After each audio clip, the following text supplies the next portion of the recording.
मित्रांनो नमस्कार. माझ्या दोन ओळी आहेत. हिशोबाला बसू नका नात्यात कधी, हिशोबाला बसू नका नात्यात कधी, हृदय कधीही स्वतःचे ठोके मोजत नसतं. जसं हृदय कधीच स्वतःचे ठोके मोजत नसतं, ती एक अव्याहत प्रक्रिया असते जी आपल्या नकळत चालू असते. तसंच नात्यांमध्ये वागताना आपणही आपलं चांगलं वागणं हे अव्याहतपणे चालू ठेवलं पाहिजे. त्याच्या हिशोबाला आपण नाही बसलं पाहिजे. आपण हिशोबाला कधी बसतो माहिती का?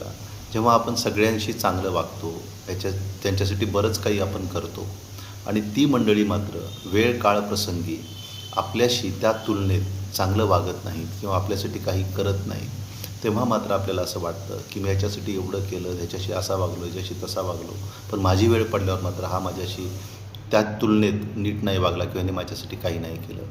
आणि यालाच मी हिशोबाला बसणं म्हणतो. असं नात्यांमध्ये हिशोबाला बसू नका.